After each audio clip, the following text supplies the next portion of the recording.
Un chico desapareció en 1981. 22 años después, su chaqueta fue encontrada en un casillero sellado en su antigua escuela. En 1981, un joven de 14 años salió del arcade y nunca llegó a casa. La policía tenía su teoría. La escuela no tenía respuestas, pero su madre nunca dejó de buscar. Durante 22 años, la verdad estuvo enterrada hasta que alguien abrió una puerta que nunca debió ser desbloqueada. El aire estaba cargado con el polvo habitual del verano, ese que se pega a la piel después de la escuela. El tipo de sequedad que solo los niños y las aceras agrietadas entendían. Era un viernes de principios de junio de 1981. Jaylen Moore, de 14 años, llevaba su chaqueta roja característica cerrada hasta el cuello, aunque hacía demasiado calor para usarla. Su madre, Carol, le había dicho 1000 veces que no la usara con ese clima. Pero Jaylen nunca escuchaba. No era solo una chaqueta, era parte de su identidad. Ella se la había comprado después de que él ganara un premio de ciencias en la secundaria. Él había estado tan orgulloso de ese momento, y de algún modo la chaqueta guardaba ese recuerdo en sus costuras. Esa tarde, Jaylen salió de la escuela como siempre, sus libros bajo un brazo y un volante doblado del Galaxy Spot. Su arcade favorito asomando de su bolsillo trasero. El Galaxy era su refugio, un lugar donde las monedas se convertían en batallas espaciales y el zumbido de enemigos pixelados lo ahogaba todo. Había planeado pasar solo 30 minutos antes de regresar a casa, como lo había hecho tantas veces antes. Pero ese día, Jaylen nunca volvió. Cuando dieron las 6:00 p.m. y él no apareció, Carol comenzó a preocuparse. Jaylen nunca llegaba tarde, ni una sola vez. Miraba por la ventana cada pocos minutos, esperando ver su figura delgada caminando por la calle con ese destello rojo de la chaqueta rebotando con sus pasos. A las 7:00 llamaba a los vecinos. A las 8:00 estaba al teléfono con la policía. «Necesito reportar la desaparición de mi hijo», le dijo al operador, tratando de mantener la calma. «Jaylen Moore tiene 14 años. No volvió a casa después de la escuela». Hubo una pausa al otro lado de la línea. «Señora, a esa edad no es raro que los chicos se distraigan. Tal vez está en casa de un amigo». «No lo está», respondió Carol rápido. «Él no hace eso. Nunca llega tarde. No se desaparece así». Un oficial finalmente llegó alrededor de las 10:15 de esa noche. Era joven, blanco, y parecía más molesto que preocupado. Tomó la descripción de Jaylen: chaqueta roja, pantalones caqui, zapatillas con una franja azul. Hizo las preguntas de rutina, pero no parecía escribir mucho. «A veces los chicos solo necesitan un respiro», comentó. «Probablemente vuelva en la mañana». Los labios de Carol se tensaron. «No es un fugitivo. Hoy iba a ayudarme a hacer la cena. Nunca falta a la cena». El oficial asintió sin discutir. Prometió hacer el reporte, luego se fue con un «avísenos si aparece». Esa noche Carol no durmió. Se sentó en la cocina, la luz del porche encendida, el plato de cena de Jaylen aún sobre la encimera. Escuchaba ruidos afuera, perros del vecindario, el viento empujando basura en la acera. Cada vez corría a la ventana, pero nunca era él. Por la mañana llamó a la escuela. La secretaria sonaba medio dormida. «Jaylen Moore, creo que fue marcado como presente ayer. ¿Ya llamó a sus amigos?» «No estoy pidiendo suposiciones», replicó Carol. «Quiero saber si alguien lo vio salir». Hubo una pausa. «Bueno, alguien mencionó que fue llamado a la oficina durante la última clase, pero eso estaría en el registro. Quiero que revisen ese registro. Tiene que hablar con el director Dorsey. No viene los sábados». Carol colgó y manejó directo a la escuela. Golpeó la puerta de la oficina hasta que un conserje la abrió. «El director no está, señora», le dijo. Vuelva el lunes. Ella caminó por la acera durante horas, mirando el edificio escolar como si pudiera expulsar a su hijo si lo miraba el tiempo suficiente. Preguntó a estudiantes si habían visto a Jaylen. Algunos dijeron que no. Una chica mencionó haberlo visto cerca de la oficina del director. Otra dijo que lo vio caminando solo hacia la escalera trasera del ala sur. Eso no tenía sentido. Jaylen siempre salía por la entrada principal. El lunes, Carol volvió a la escuela. Exigió ver al director Dorsey. Él la recibió en el pasillo con una sonrisa tensa y los brazos cruzados. Lamento su preocupación, señora Moore, pero no se ha reportado ningún incidente. Y para ser claros, su hijo dejó el campus sin informar al personal. No hacemos seguimiento de los estudiantes una vez que salen de la propiedad. Me dijeron que fue llamado a su oficina, dijo ella. No tengo registro de eso, respondió Dorsey con la mirada vacía. Quiero ver el libro de registro. Eso no es información pública. Las manos de Carol temblaban, pero no se echó atrás. Entonces llame a la policía, porque si fue llamado aquí y nunca llegó a casa, usted es el último adulto que lo vio. La expresión de Dorsey se endureció. Le sugiero que se retire del lugar. Cuando no se movió, llamaron a seguridad. Le dijeron que estaba causando disturbios. Se fue humillada, pero con rabia. Esa semana Carol repartió volantes casa por casa. Los pegó en el arcade, en cada parada de autobús, en tablones comunitarios. El noticiero local dijo que lo investigarían, pero nunca la entrevistaron. Pidió que su cara apareciera en la transmisión de la noche y le dijeron que eso se reservaba para secuestros confirmados. La policía se negó a emitir una alerta. Necesita pruebas de delito, le dijeron. Mi hijo es la prueba, respondió ella entre lágrimas. Los días pasaron. La chaqueta roja de Jaylen nunca apareció. Su cuenta bancaria no fue tocada. Nadie lo había visto ni oído de él. Aún así, las autoridades lo clasificaron como posible fugitivo. Carol mantuvo su cuarto intacto. La cinta de su feria de ciencias seguía colgando junto a la ventana. El último cómic que había leído estaba doblado sobre la cama. Ella se negaba a llamarlo duelo, aún no, porque en su corazón creía que algo había pasado dentro de esa escuela, y alguien sabía exactamente qué. Los días siguientes a la desaparición de Jaylen no estuvieron llenos de brigadas de búsqueda ni ruedas de prensa. No hubo helicópteros sobrevolando la ciudad. No hubo vigilias con velas ni titulares en portada. Solo estaba Carol, agotada, decidida y rodeada de silencio. Cada mañana salía temprano y caminaba las mismas calles que una vez recorrió su hijo.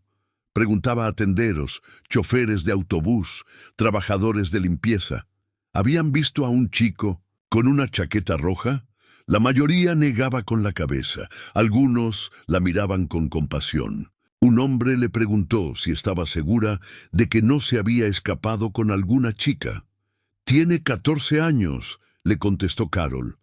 «Debía volver para cenar». Dejó de ir al trabajo. La cafetería escolar podía funcionar sin ella, pero el caso de su hijo no. Carol llamó a cada oficial cuyo número pudo encontrar, y cuando dejaron de contestar, fue a la comisaría con una libreta llena de nombres, fechas y lugares. Llevó una camisa de Jaylen para los perros de rastreo. Le dijeron que no había ninguno disponible.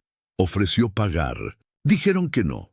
Fue esa semana cuando conoció por primera vez al oficial Marcus Hill, un novato asignado a dar seguimiento a su caso.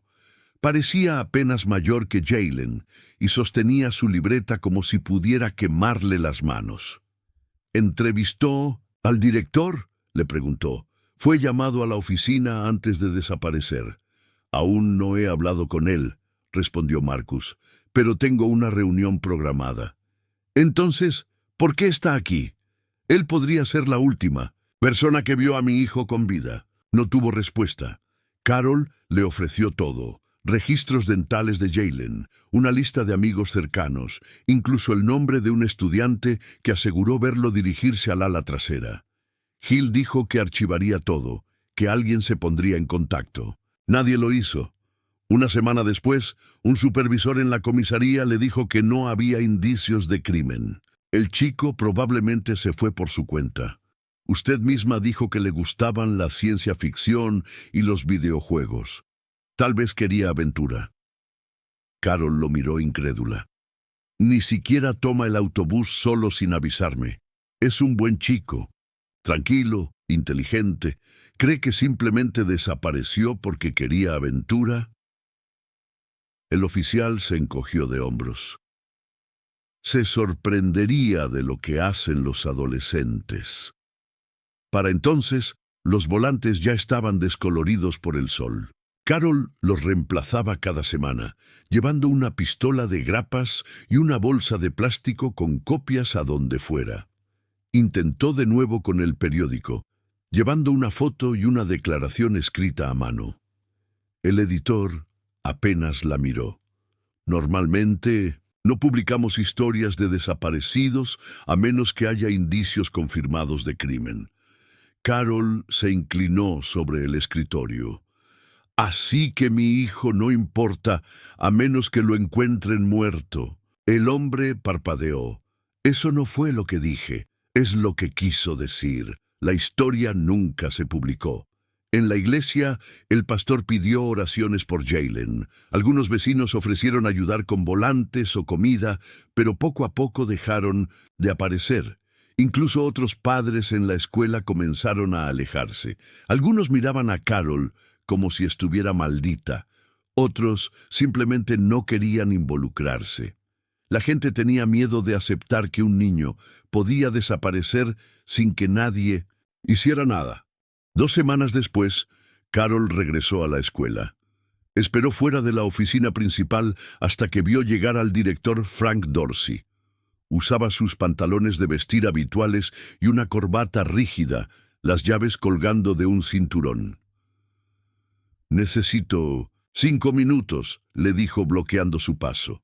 Él suspiró. «Señora Moore, ya le dije». «No me ha dicho nada», lo interrumpió. «Jaylen fue llamado a su oficina el día que desapareció. Eso no es una coincidencia». Dorsey miró alrededor del pasillo. Luego habló en voz baja. «No hay registro de que fuera llamado ese día». «Entonces, muéstremelo», desafió Carol. «Muéstreme el libro de registros. Eso es propiedad de la escuela. No puedo entregarlo». «No le estoy pidiendo que lo entregue. Le estoy pidiendo que me mire a los ojos y me diga que él no estuvo aquí». Los ojos de Dorsey parpadearon. «Han pasado muchos estudiantes. No recuerdo a todos». «Jaylen no era cualquier estudiante», dijo Carol. «Es mi hijo». Dorsey no respondió. Simplemente la rodeó con paso rápido y un seco. «Si hay algo que compartir, las autoridades lo harán». Esa noche, Carol se quedó en el cuarto de Jaylen, mirando su escritorio. Sus cuadernos aún estaban apilados, tareas sin terminar. Un cómic abierto mostraba una página donde un héroe se encontraba solo en un mundo alienígena, tratando de volver a casa. Pensó en Jaylen en el arcade, su sonrisa al meter monedas en la máquina, sus hombros encorvados mientras se concentraba. Era solo un chico, no un fugitivo, no un fantasma. Era alguien a quien el sistema no quiso salvar. Pasaron 6 meses. El caso de Jaylen fue marcado como inactivo. A Carol le dijeron que podía solicitar un certificado de defunción si buscaba cerrar el ciclo. Ella se negó. No hubo funeral, ni lápida. Solo un asiento vacío en la mesa y una chaqueta roja que nunca regresó, y una madre a la que nadie quiso escuchar. El edificio de la antigua escuela había estado en silencio por años.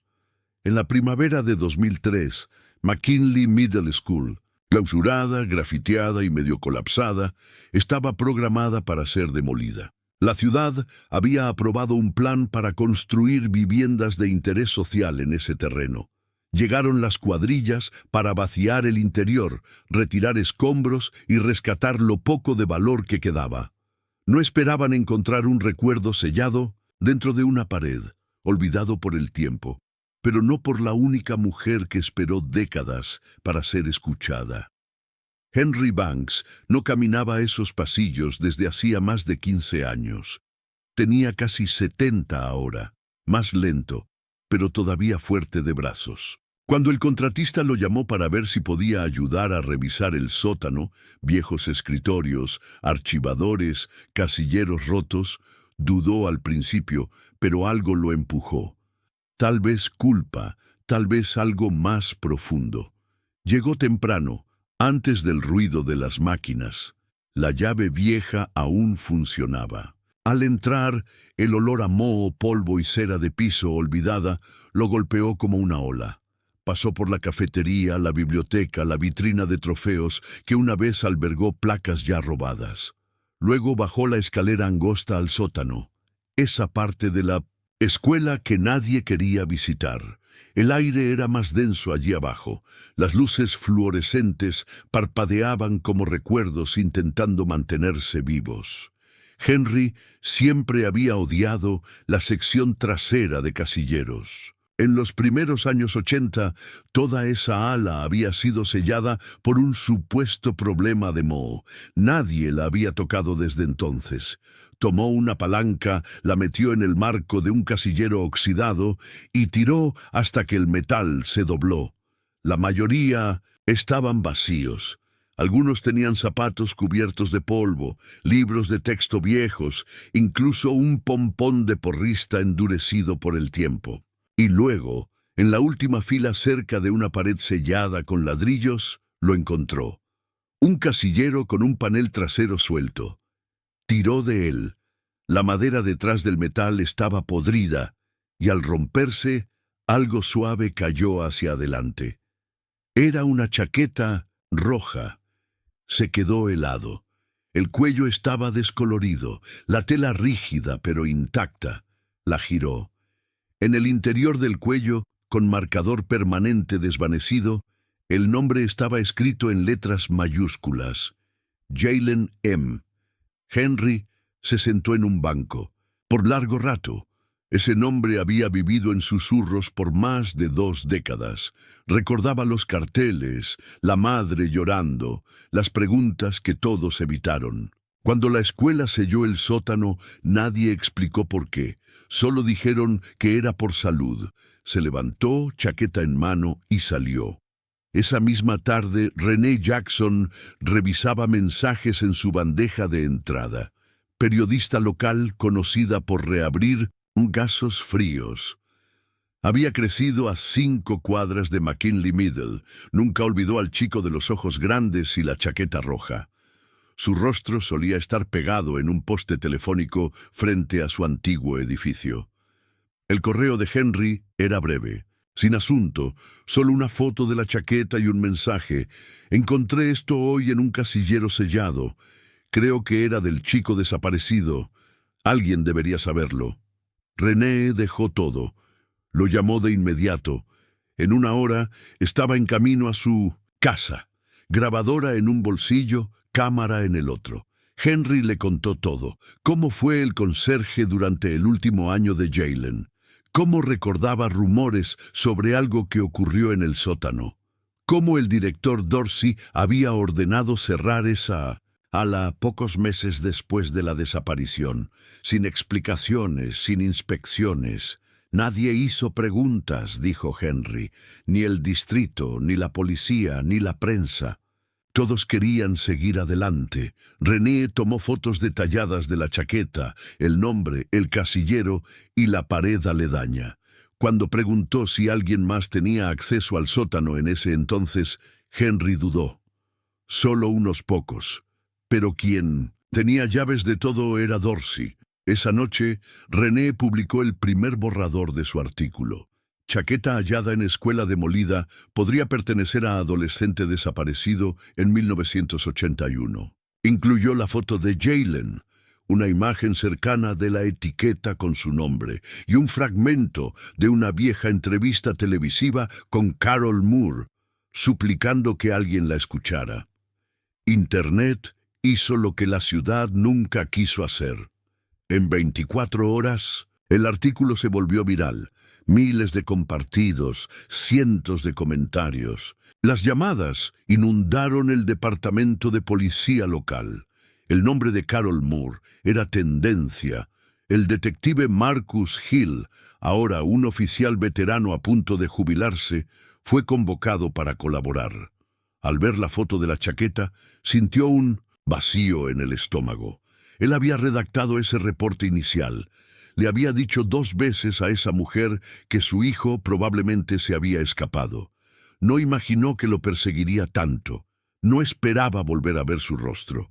Pero ahora, 2 décadas demasiado tarde, la ciudad por fin estaba escuchando. Carol recibió la llamada directamente de René. Al principio no dijo nada. Solo sostuvo el teléfono en la mano, conteniendo el aliento. Cuando René le dijo que habían encontrado una chaqueta, su chaqueta, Carol presionó el receptor contra su pecho y lloró. No porque significara que estaba vivo, no porque le diera cierre, sino porque finalmente alguien había encontrado algo que demostraba que él existió. Nunca fue un fugitivo. Era un niño, y alguien selló una parte de él dentro de una pared y se marchó. El detective Marcus Hill no había pisado el sótano del precinto McKinley en años. Los archivos de los primeros años 80 estaban archivados, dañados por el agua y empujados a rincones olvidados. Pero tras el impacto del artículo de René Jackson, le ordenaron formalmente reabrir el caso Moore. No discutió. Recordaba a Carol Moore. Recordaba su voz, sus manos temblorosas sosteniendo una foto de su hijo. Recordaba haber pensado que era solo otra madre, demasiado emocional para aceptar la verdad de que su hijo se había escapado.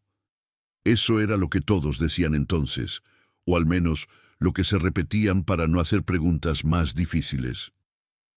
22 años después, esas preguntas regresaban con fuerza. Carol lo encontró en la misma sala de entrevistas de la estación. Se veía distinta, claro.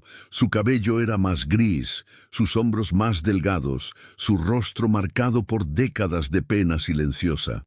Pero sus ojos eran los mismos, afilados, cansados, atentos. «Nunca olvidé tu cara», dijo con calma, sin rencor, pero esperaba no volver a verla. Marcus se aclaró la garganta. «Señora Moore, solo quiero decir, no necesito una disculpa», lo interrumpió. «Necesito que haga su trabajo esta vez». Él asintió. «Tengo la intención de hacerlo». Le mostró las fotos de la chaqueta. Ella no las necesitó. «Es suya», dijo sin dudar. «Yo misma cosí su nombre en el cuello. Solía perder sus chaquetas, así que marqué todas con su nombre». «Estamos haciendo pruebas de ADN», explicó Marcus.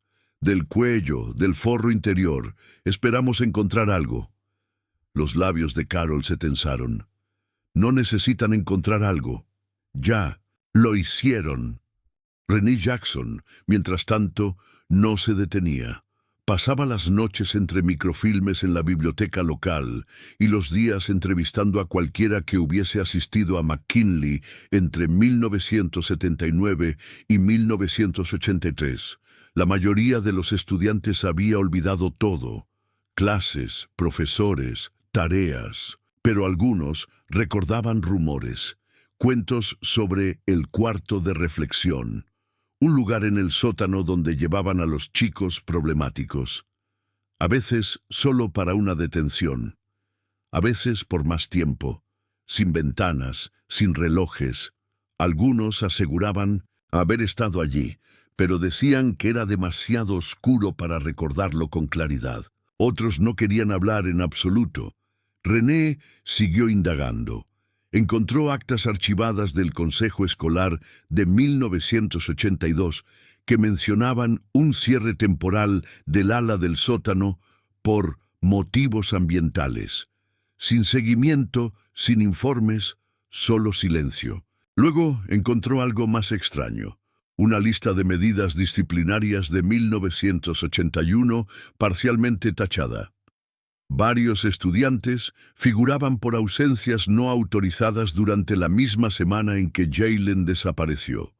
Pero junto al nombre de Jaylen aparecía una nota en otra caligrafía: enviado a la oficina escoltado por personal, sin mención de quién fue el personal, sin constancia de que volvió a clase, solo esa línea.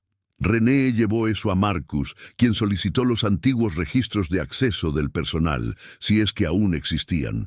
Lo que encontró fue limitado, pero revelador. Solo 3 empleados tenían llaves maestras de todo el edificio: el conserje, el subdirector y el director Frank Dorsey.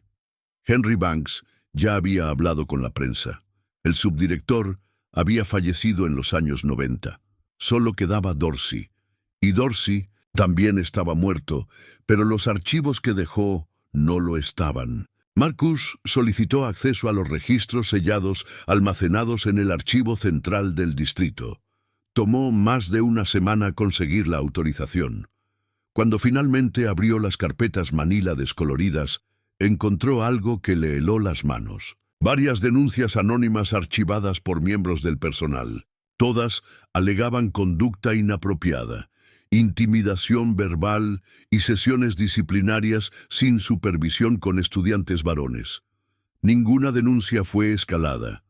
Todas marcadas como revisadas con un sello rojo, sin firmas, sin respuestas, solo enterradas. Marcus llamó a René. Encontramos denuncias selladas contra Dorsey, le dijo. Nunca fue investigado, ni siquiera interrogado. René no se sorprendió. Tenía demasiado poder. Todos le temían. Carol escuchó en silencio cuando Marcus le compartió los hallazgos. No reaccionó, solo asintió. Luego hizo una única pregunta. ¿Ese cuarto todavía existe? No lo sabían. El área había sido sellada detrás de paneles y casilleros, pero si la chaqueta estaba allí, tal vez había más. Al día siguiente, con un permiso oficial de la ciudad y un equipo forense en el lugar, Marcus y un pequeño grupo regresaron a McKinley Middle. La demolición fue detenida temporalmente. El aire estaba lleno de polvo. Una luz parpadeante iluminaba débilmente el pasillo. Marcus se ubicó en la última fila de casilleros, justo donde Henry lo había descrito. Dio la señal. Los trabajadores comenzaron a remover los casilleros corroídos, revelando una pared de concreto improvisadamente tapada con ladrillos irregulares. El supervisor de obras se volteó. ¿Estás seguro de esto? Ábranlo, respondió Marcus. Tardaron 20 minutos en atravesarlo, y cuando cayó la última capa, lo vieron.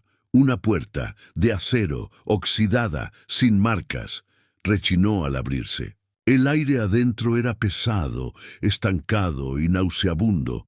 En el centro de la sala había una silla. Las patas estaban atornilladas al suelo. Cintas de tela rasgadas colgaban del asiento. Una de las paredes estaba cubierta de marcas de lápiz, garabatos, conteos, círculos. En una esquina, hojas de un cuaderno escolar, húmedas y mohosas. El equipo forense entró, fotografiando, tomando muestras, registrando cada rincón. No había sangre, no había cuerpo, pero algo había ocurrido allí. Marcus no dijo nada. No podía, porque lo que estaba viendo no era un sótano, era una celda, un cuarto frío y silencioso donde un niño fue encerrado, un cuarto construido por una escuela, cerrado por un hombre y olvidado por todos, excepto por la madre que nunca dejó de golpear la puerta. Las fotografías del cuarto oculto se difundieron rápidamente. El siguiente artículo de René Jackson fue aún más impactante que el anterior, titulado El niño en el sótano, la escuela que lo enterró 2 veces. Mostraba imágenes granuladas de la silla oxidada, la pared rayada y ese espacio angosto y sofocante donde claramente un niño había sido retenido. Los lectores quedaron horrorizados. Las secciones de comentarios se llenaron de indignación. Personas que antes habían descartado la desaparición de Jaylen Moore como un caso de fuga adolescente, ahora se enfrentaban a una verdad imposible de ignorar: que un niño de 14 años probablemente fue encarcelado debajo de una escuela pública mientras todos miraban hacia otro lado. Carol Moore se negó a ver las fotos. No las necesitaba. Durante 22 años había imaginado cosas peores. El silencio, la incertidumbre, la lenta eliminación del nombre de su hijo de cada sistema que debía protegerlo. Eso ya había sido una forma de tortura. Ahora, al menos, tenía la confirmación de que él no se había ido. No se escapó. Fue tomado, encerrado, olvidado. Lo que más dolía era que había estado tan cerca, a unas paredes de casa, a centímetros de la calle, y nadie escuchó cuando ella suplicó que lo buscaran ahí. El equipo forense procedió con cuidado. Tomaron muestras de ADN del asiento, las correas y las marcas de lápiz en la pared. Los resultados tardarían, pero los hallazgos preliminares eran claros. Las huellas dactilares coincidían con las de Jaylen, tomadas de un formulario médico escolar. A pesar de las décadas, el polvo había preservado rastros de él. Un oficial se quedó mirando la pared durante largo rato, con los ojos fijos en las docenas de marcas de lápiz. Parecían conteos, tal vez de días o de horas. Algunos círculos estaban dibujados una y otra vez, tan profundamente que habían dejado surcos en el ladrillo. También había letras, inclinadas y tenues, JM, repetidas en distintos rincones, y en la parte inferior derecha, casi oculta tras la mugre, un mensaje final: Mom will find me. El detective Marcus Hill se quedó allí, con la mandíbula apretada. No lloró, pero algo dentro de él se quebró. 22 años atrás dejó que Carol Moore saliera de esa comisaría con nada más que un folleto y una advertencia de no causar mucho alboroto. Ahora el alboroto estaba en todas partes. La llamó personalmente esa noche. Ella respondió en el primer timbre. «Encontramos algo escrito en la pared», le dijo. Ella no habló de inmediato. «Escribió tus iniciales», añadió Marcus. «¿Y algo más?» «¿Qué?», preguntó ella, con voz contenida. Escribió: «Mom will find me». Esa frase rompió a Carol. Dejó caer el teléfono y permitió que el sonido de su llanto llenara la cocina. Durante todos esos años le dijeron que lo dejara ir, que siguiera adelante. Pero él había creído en ella. Incluso cuando estaba atrapado en la oscuridad, sin voz y sin luz, él creyó que ella lo encontraría. Y lo hizo, solo que demasiado tarde.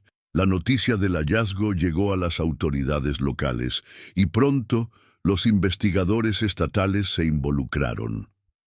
El distrito escolar emitió un comunicado público expresando conmoción y tristeza por los hallazgos. Pero Carol no buscaba declaraciones, quería nombres, quería responsabilidad. René cumplió. Obtuvo denuncias selladas de principios de los años 80 a través de un informante dentro del distrito. Confirmaban lo que ella ya sospechaba. Se habían presentado múltiples denuncias contra el director Frank Dorsey. Acusaciones de que llevaba a estudiantes varones solos a su oficina para correcciones de comportamiento, que los chicos regresaban temblorosos o en silencio, y que uno de ellos regresó con moretones y nunca volvió a clase. Los reportes fueron investigados discretamente y luego archivados. Dorsey se retiró con honores en 1993 y murió 6 años después. No habría juicio, no habría confesión, pero la historia no terminó ahí. Antiguos alumnos comenzaron a hablar. Un hombre llamado Curtis Bell, ahora en sus 40, le dijo a René que recordaba haber sido llevado a ese cuarto frío en 7º grado. Había sido atrapado faltando a clase. Dorsey lo condujo al sótano. Le dijo que necesitaba reflexionar sobre sus decisiones. Curtis estuvo allí horas. Cuando lloró nadie vino, cuando gritó solo hubo eco. Solo fui una vez, dijo, pero nunca olvidé esa sensación. Otros también se presentaron discretamente de forma anónima. No todos recordaban a Jaylen, pero recordaban ese cuarto. Carol recibió una carta por correo una semana después, sin remitente. Adentro había una página doblada de un cómic, uno que Jaylen había estado leyendo la semana en que desapareció. Era la misma serie, el mismo número. Pegado a la hoja había una nota. Él no merecía eso. Ninguno de nosotros lo merecía. Lo siento. Ella lo sostuvo como si pudiera oír el latido de su hijo a través del papel. El Consejo Municipal celebró una audiencia pública. La sala se llenó. René leyó partes de su artículo en voz alta. Carol se puso de pie y dijo solo una cosa. Ustedes debían protegerlo. Luego volvió a sentarse. Nadie discutió. La Junta Escolar votó a favor de instalar un memorial permanente donde una vez estuvo el edificio.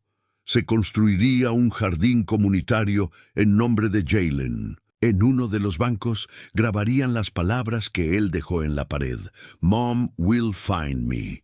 Pero para Carol, ningún homenaje, ninguna placa, ningún comunicado de prensa borraría lo que le arrebataron. Él seguía desaparecido. Seguía siendo suyo. Realizaron la vigilia un viernes fresco de octubre, sobre el terreno aplanado donde alguna vez se alzó McKinley Middle School. No quedaba nada salvo tierra seca, un poco de varilla retorcida saliendo del suelo, y el contorno tenue de donde estuvo el sótano, el lugar que ocultó a Jaylen Moore por más de 2 décadas. Unas cuantas filas de sillas plegables se alineaban frente a una mesa de exhibición donde descansaba la chaqueta roja de Jaylen dentro de una vitrina de cristal. Limpia y preservada, aún tenía las arrugas de los años en que estuvo arrugada tras la pared. El nombre dentro, JM, era tenue pero legible. El cierre estaba oxidado, el puño izquierdo desgarrado, pero Carol la reconoció al instante sin dudar. Se sentó en la primera fila, con las manos cruzadas en el regazo, vestida con un abrigo oscuro sencillo y un collar de perlas que no había sacado desde que su hijo desapareció. Su cabello recogido bajo un pañuelo. Sus ojos no se apartaron de la vitrina desde que llegó. Alrededor de ella, el murmullo del público. Vecinos, excompañeros de Jaylen, antiguos empleados de la escuela, reporteros, autoridades, desconocidos, que leyeron los artículos de René y sintieron la necesidad de presentarse. Algunos sostenían velas, otros carteles. Algunos solo se quedaron de pie, con las manos en los bolsillos, incapaces de mirar a Carol a los ojos. El detective Marcus Hill estaba apartado, sin saber dónde ubicarse. Llevaba su mejor traje gris y un abrigo de lana, el cuello levantado contra la brisa. Observó a Carol durante mucho tiempo antes de reunir valor para acercarse. «Señora Moore», dijo con suavidad. Ella no lo miró.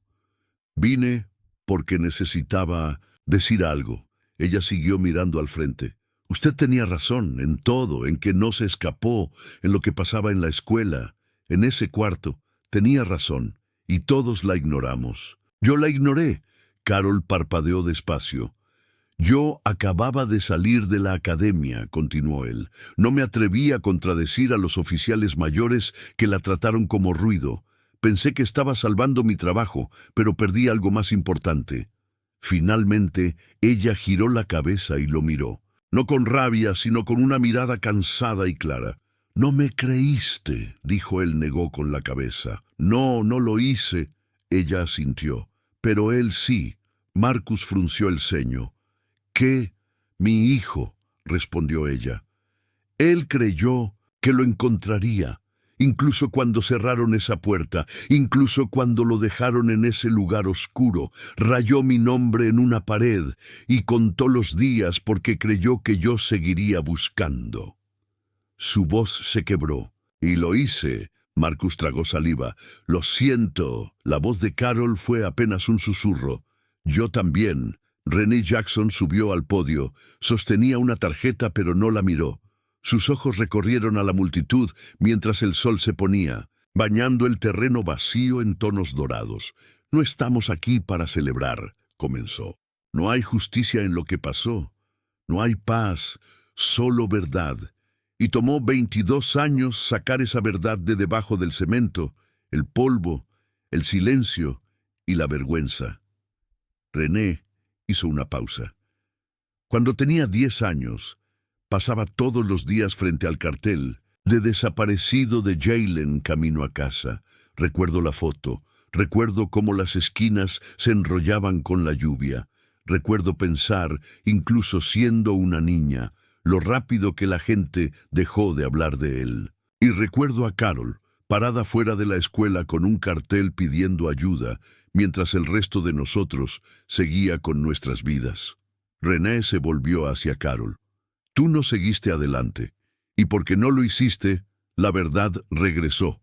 La gente bajó la cabeza, algunos lloraban, otros murmuraban en voz baja. Después de los discursos, Carol fue la primera en levantarse. Caminó lentamente hacia la vitrina que contenía la chaqueta. Sus tacones crujieron sobre la tierra. Un silencio reverente cayó sobre la multitud. Se detuvo un momento frente al cristal, observando la prenda. Las costuras gastadas, los hilos sueltos, los años impresos en cada arruga. Luego metió la mano en su bolso y sacó un papel doblado. Era la página del cómic, el mismo que había recibido de forma anónima, el mismo que mostraba al héroe favorito de Jaylen volando hacia las estrellas, el que tenía la nota. Él no merecía eso, ninguno de nosotros lo merecía. Lo siento. Carol lo desplegó con cuidado y lo colocó junto a la chaqueta dentro del cristal. Luego apoyó la mano sobre el vidrio. No dijo nada, no necesitaba hacerlo. Esa noche, la multitud se fue dispersando poco a poco. Carol regresó a casa sola. Su vecindario había cambiado a lo largo de los años. Nuevas familias, autos más modernos, pero las mismas aceras agrietadas por donde Jaylen solía correr. La luz del porche aún parpadeaba. La puerta mosquitera chirriaba igual que siempre.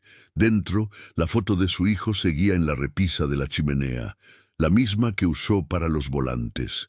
Esa sonrisa escolar, un poco incómoda, la chaqueta roja cerrada hasta el mentón, los ojos grandes y esperanzados que aún no conocían lo cruel que podía ser el mundo. Carol se sentó en la sala y se quedó mirando la foto, las manos cruzadas otra vez en su regazo. Más temprano, el detective Hill le había preguntado si sentía que se había hecho justicia. Ella no respondió. ¿Qué era la justicia para un niño encerrado detrás de una pared? ¿Qué era justicia para una madre que pasó media vida rogando ser escuchada? No hubo arrestos, no hubo juicio. El hombre más responsable murió con honores y pensión. El distrito emitió una disculpa. Se instalaría una placa en el centro juvenil. Un fondo en nombre de Jaylen sería creado para apoyar investigaciones de casos fríos, pero nada de eso lo trajo de vuelta. Nada borró el silencio. Aún así, Carol sabía que algo había cambiado. Ahora la gente lo veía, lo recordaban, y en algún lugar, en ese cuarto oxidado donde nunca debió estar, Jaylen había creído que ella lo encontraría. Y lo hizo, no a tiempo, pero sí en la verdad, y a veces esa es la única clase de final que este mundo está dispuesto a dar.